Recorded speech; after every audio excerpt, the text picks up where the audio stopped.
Hello everyone, I'm a system engineer for Huawei's Agile Open Container or AOC. Today I'm going to talk about skills transformation of network engineers in the programmability era. This course consists of several parts. The first part is the background of the programmability era. The second is about the technologies of the programmability era. And the third is the skills needed for transformation in the programmability era. First, let's look at the background of the programmability era. The internet has changed our ways of living greatly, affecting business, education, social networking, finance, culture, and many other areas. Underpinning the internet is the hard work of network engineers, including the planning, deployment, maintenance, and optimization of the internet. Due to the complexity of network management, the International Telecommunication Union, or ITU, divides network management activities into the FCAPS model. F is for fault, covering alarm detection, fault locating and rectification, fault management, and network recovery. C is for configuration, which includes network planning and installation, service planning and navigation, as well as service discovery and deployment. A is for accounting, including the metering and charging of network usage. P is for performance, including performance detection and control. We ensure service quality through performance analysis and trend prediction. Finally, S is for security. This means we detect the attack behavior and control access policies to guarantee cybersecurity. According to the FCAPS model, network tasks are further divided and allocated to different teams, and these teams manually collaborate with each other to provide network services. However, over time, there have been profound changes in network management. The continuous development of IT applications drives computing resources to become increasingly centralized, leading to cloudification. Meanwhile, it also drives the demands for ubiquitous network connectivity, leading to the birth of 5G and IoT technologies. Ubiquitous networks require more refined and customized network management. Network changes are more frequent and faster. For example, the network between VMs needs to be quickly provisioned to launch new services in a data center, and the network between stores and the HQ needs to be quickly provisioned when an enterprise opens new stores. With such changes in network management, the inefficient manual collaboration cannot provide the on-demand and high-quality services required by customers. To cope with such changes in network management, network automation is a must-have. Network automation helps build autonomous closed-loop network service systems that require no manual intervention. Network automation is classified into 6 levels that differ in whether manual intervention is required, whether autonomous closed-loop capabilities are available, and whether autonomous closed-loop systems can sense the environment and provide prediction capabilities, as well as the scope of autonomous closed-loop systems. These 6 levels are as follows. Level 0 is manual O&M, Level 1 is assisted O&M, Level 2 is partial autonomous, Level 3 is conditional autonomous, Level 4 is highly autonomous, and Level 5 is full autonomous. To realize network automation, we need to answer this question: which technical path should be adopted? The industry mainly incorporates the idea of IT into network programming. Variables of the network are abstracted and then programmed. Variables are distributed in the network, and anywhere that has variables is programmable. Automation can be implemented through programming. But how can we achieve programmability? Who is responsible for programming? How can we perform programming? Here are the answers. 1. Make the network a programmable network. The network needs to be managed as an entire object, with variables of the network carried over APIs. Network engineers use a network's APIs for programming. Network engineers of different FCAPS domains from a company or team use common software engineering automation frameworks and incorporate their specific domain knowledge into programming activities in the DevOps mode. Once network engineers adapt to this change in network management, they can greatly improve their work efficiency. Additionally, network engineers become contributors to the shared values of internet applications and are essential to next-generation converged ICT services. Now let's move on to some key technologies in the programmability era. As we know, technologies are developed to solve problems. So let's take a look at the specific problems in network management. As early as 2002, IETF and carriers were aware of the problems in network management. At the Internet Architecture Board workshop that year, they discussed and summarized 14 essential requirements of network management. Let's look at the requirements in detail. 1. Usability. Due to the complexity of network management, usability is a key requirement for any network management technology. 2. Distinction between configuration data and status data. On many devices, it is difficult to distinguish between management configuration data and data obtained from other similar routing protocols. Network engineers need to be able to easily distinguish configuration data, operating status data, and statistics data. 3. The configuration data, operation data, and statistics data can be separately obtained from devices and compared across devices. 4. Network-level service configuration capability. Network engineers want to focus on the entire network rather than individual devices. 5. Network-level configuration transactions. Configuring transactions across a large number of devices can greatly simplify the network configuration management. 6. Specify the internal configuration order of the device to avoid unnecessary changes.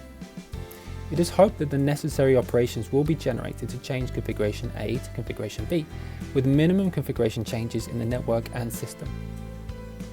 7. Configuration backup and restoration. Backing up and restoring configurations are important operations for network engineers.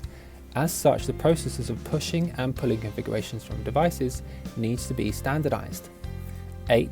Configuration verification, including network-level configuration verification. Convenient configuration consistency check can be performed to determine whether two configurations are consistent and to determine the specific changes between the two configurations.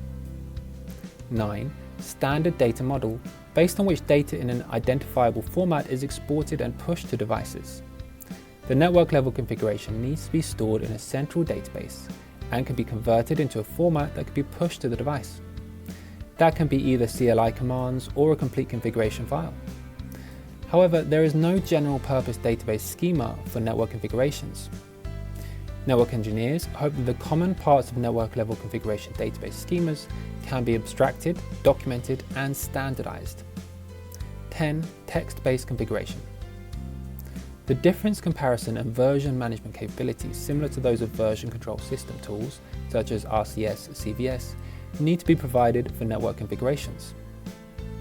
11. Role-based access control and minimum authorization.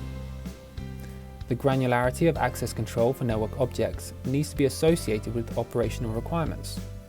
The minimum permissions for performing a task can be granted based on users' needs. 12. Inter-device consistency check against access control lists. 13. Multiple configuration sets to distinguish between delivered and activated configurations. The device should be able to maintain multiple configurations for easy switching. 14. Data and task-oriented access control. SNMP access control is data-oriented, whereas CLI access control is generally command or task-oriented. Depending on the network management functions, sometimes both data-oriented and task-oriented access control may exist. In such scenarios, both data and task-oriented access control needs to be supported. To solve these problems and meet the requirements of network management, IETF plans and implements relevant technical standards from two dimensions, protocol and model. Since 2006, NetConf 1.0 and 1.1, Young 1.0 and 1.1, as well as RESTConf 1.0 have been gradually implemented. These define the key mechanisms such as network access control and network database architecture. Next, let's get some insight into these key protocol and modeling technologies in the time dimension. Let's start by comparing the traditional protocols. CLI and SNMP are two typical traditional methods of managing the network. For the CLI, its greatest disadvantage is the text interface, which is easy to comprehend. The disadvantage, however, is that vendors define their own commands with different styles, keywords, and parameters. This means that individual scripts need to be developed for each vendor. More importantly, the output of commands is unstructured, unpredictable, and changeable, making it difficult to automatically pass and maintain CLI scripts. When it comes to SNMP, Its main advantage is that it uses machine-machine interfaces, which can be defined using independent MIB data model files. This makes SNMP better than CLI in network monitoring. However, SNMP has many disadvantages. First, SNMP is based on UDP. This means it is connectionless, stateless, out of order, and unreliable. Second, SNMP can be used to configure only individual objects but not services. If multiple objects are configured concurrently and some objects are successfully configured while others fail to be configured, there will be unknown impacts on the network. Third, SNMP can be used to manage only individual devices and does not support network-level configuration or multi-device configuration collaboration. Fourth, the SNMP MIB uses binary interfaces, which are hard to understand. Finally, SNMP is insecure. SNMP version 1 and version 2 use plain text transmission, while version 3 does not have strong security mechanisms. After recognizing these issues with traditional network management protocols, IETF redesigned the netconf protocol with several key features. This can be seen from the figure. RPC and XML-based programming APIs allow network variables to be carried on programming APIs, improving usability. The hierarchical architecture ensures secure and reliable transmission and separates configuration data from status data. Network-level transactions enhance the configuration reliability. Events ensure reliable monitoring. 1. The concept of programming APIs in IT is used. In this way, network functions are carried on programming APIs. RPC is short for Remote Procedure Call. Each network function on the device is regarded as a program on a computer. A TCP connection is established between the client and server, with the client invoking a program by entering the method name and parameters, followed by the server responding and returning the result. XML, a common data format used to transmit and store data in IT systems, enables data communication and sharing between different applications and platforms. An XML element is required to have a closing tag. For example, to identifies the email address of the recipient and from identifies the email address of the sender. The data in XML format also facilitates comparison. 2. netconf adopts a hierarchical architecture. The netconf protocol design is divided into 4 layers, which are transport layer, messages layer, operations layer, and content layer. First, let's look at the transport layer. netconf was designed with security considered from the very start. Based on the Secure Shell or SSH protocol, it supports multiple authentication modes such as certificate and password authentication. It also supports the end-to-end high-strength encryption mechanism during transmission, as well as connection-oriented reliable data transmission. Next is the messages layer, which provides a simple transport-independent framing mechanism for encoding RPCs and notifications. The operations layer defines a set of base protocol operations invoked as RPC methods with XML encoded parameters. netconf defines several standard protocol operations such as querying data, editing data, and backing up and restoring data, as well as transaction operations and session operations. Of course, in addition to these standard methods defined in netconf, network devices can also customize operations. For example, the shutdown operation can be defined for network device interfaces. The content layer carries the data to be operated by netconf, for example, parameters and return values. A crucial part of network configuration is network data management. For this, netconf uses a strict database management architecture. Drawing on the idea of IT database management, the network data is divided into multiple databases for management. Different netconf operation methods defined at the operation layer of netconf can operate different network configuration databases, while these databases support diverse change management mechanisms such as version numbers. The key issues of network-level transactions can be solved through the cooperation of different databases.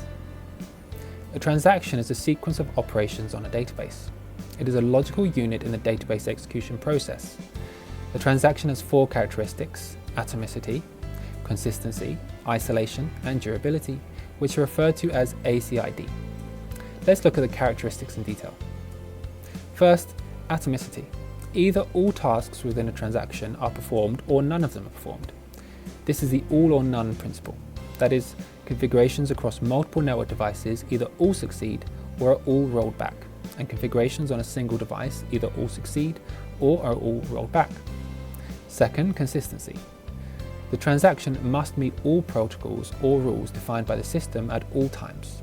That is, the results of the transaction for creating configuration A before configuration B and that for creating configuration B before configuration A must be the same.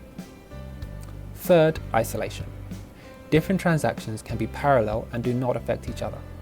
Transactions often occur in sequence. Finally, durability. Once the transaction is complete, it will persist as complete and cannot be undone.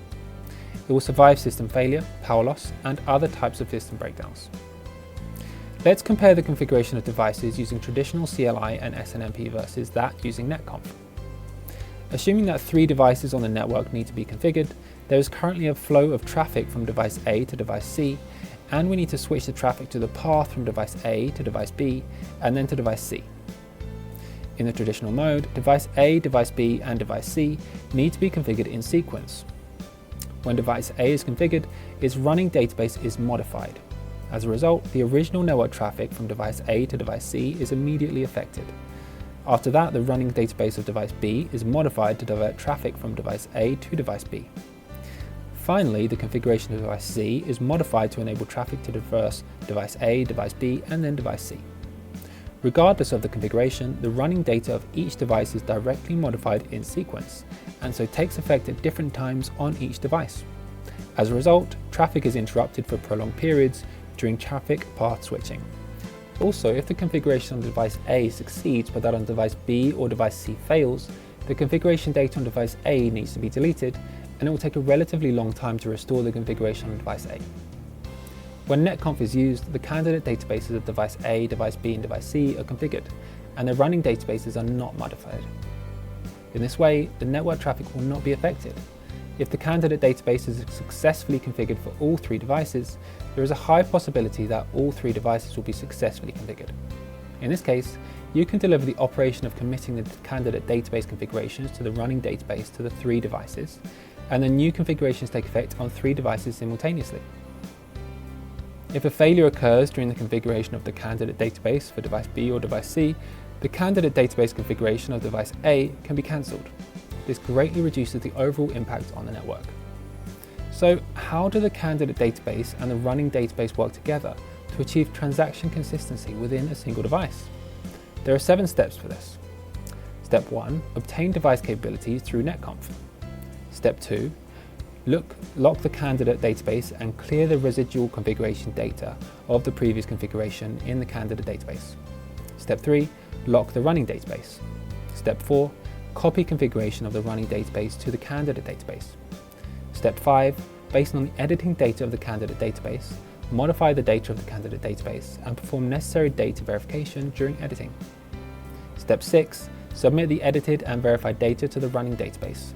Step 7.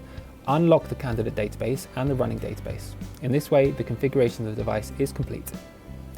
In addition to improvements on traditional configuration operations, netconf has also made huge improvements to the event notification mechanism. Traditional SNMP and syslog do not support on-demand subscription. Instead, network devices push network alarms or events to the network management system. During transmission, SNMP does not have a reliable connection, and syslog does not define a unified data format. netconf uses SSH to securely and reliably transmit events of network devices, normalizes the data format to XML, and supports on-demand subscription of network device events, greatly improving the network monitoring capability. In summary, netconf standardizes the transport layer, messages layer, and operations layer, but does not standardize the data at the content layer. This means that describing the data becomes a key issue. Data is a symbolic record that describes things. For example, we describe a person in dimensions such as name, gender, height, weight, age, and skin color. A model is an abstraction and expression of things in the real world. It describes the static characteristics, dynamic behavior, and constraints of the system from the abstraction level, and provides an abstract framework for the information presentation and operation of the database system. The data model is the expression and abstraction of data features. It is required to simulate the real world intuitively so that it can be easily understood by users and easily implemented by computers. It has to meet 3 requirements: data structure, data integrity constraint, and data operation. We need to use a dedicated language to describe the data model. Numerous languages have been used for describing data models. For command line protocols, there is no fixed syntax for command line model definition. Database models are not supported, and command output and error messages are complex and hard to parse. For the SNMP protocol, it uses the SMI modeling language and the MIB model. SNMP cannot distinguish configuration data from non-configuration data and does not support complex configuration models such as selection and cycle. And there is a lack of tailorability and extensibility. For the schema, it is a general XML modeling language which is low reliability and is not intuitive as it is a tag-based language. In response to the requirements of usability, textualization and ease of comparison, after absorbing the best practices of existing modeling languages, the IETF has defined the Yang language, which is a language for describing network data models.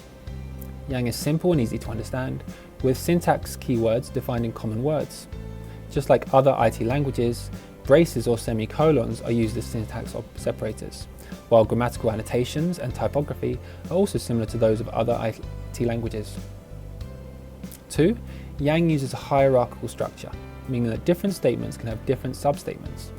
It defines syntax related to data structures, for example, container structures such as container and list, leaf structures such as leaf and leaf list, and optional choice or case structures. 3. Yang uses a modular design. For example, the module syntax is used to define a module. This allows modules to be reused. 4. Yang supports reuse of defined structures. For example, the defined import, use, and grouping structures can be reused. 5. Yang is scalable. It defines the augment syntax of extensible data structures, syntax of extensible data types such as typedef, and extension syntax of extensible syntax keywords. 6. Yang defines a series of constraints, including built-in data types and data constraint syntax. 7. Yang supports data model change management. These include the revision syntax as well as feature and deviation syntax that can be tailored. 8. Yang defines the data manipulation syntax, including RPC and notification.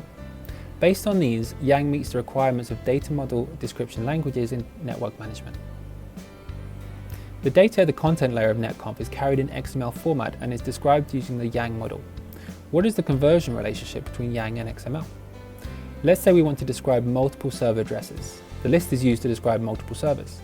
Each server has 3 attributes: name, IP address, and port number, which must be unique.